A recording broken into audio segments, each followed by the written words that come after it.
closed today for Good Friday, but we are still going to have Mike Lee here to talk where we are going. Mike, hello again. You are saying that investor fatigue was the theme this week. You and I started out the week together. We were already fatigued at the beginning, but we were still making trades, just to let our viewers know.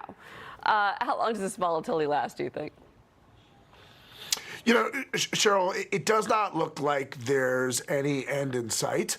But our trade deficit with all of these other countries is massive. And their exports to the U.S. are meaningful parts of their GDP. So if you look at Mexico, you know, they're out of their GDP, exports are 35% of their GDP.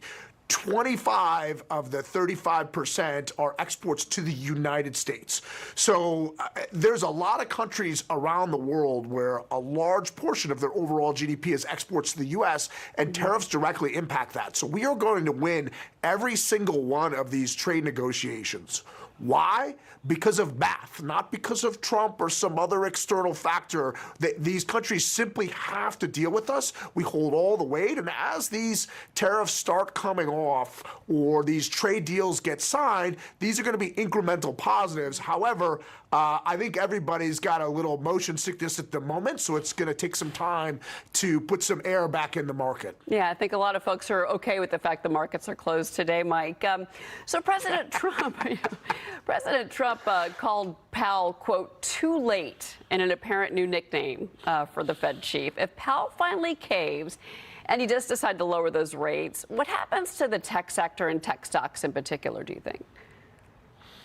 Yeah, look, I think, you know, Powell made a huge about face directly after the election. So he started cutting rates last year, and then when Trump won, he magically decided he couldn't do that anymore. So as rates come down, what happens is the price to earnings multiples for tech stocks, by and large, expand. And that's because you're going to pay up for growth in a lower interest rate environment more than you would in a higher interest rate environment. So where the Fed sits, where the 10-year Treasury sits, they make a huge impact on tech stocks, not because tech stocks are highly levered and need to refinance their debt, but because the price to earnings multiples become more attractive when interest rates are lower. So rates are going to come down over the next couple of years, one way or the other. They're already talking about who they're going to replace him with, whether that's through firing him or just waiting till his term's up next summer.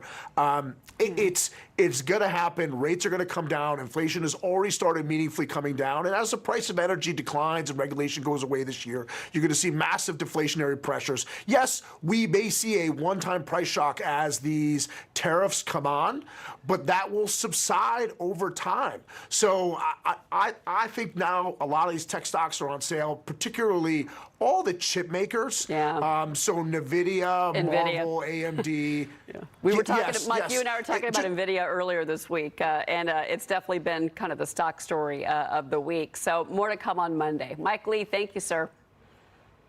Thank you, Cheryl. All right. Well, despite markets being closed, we still have some headlines.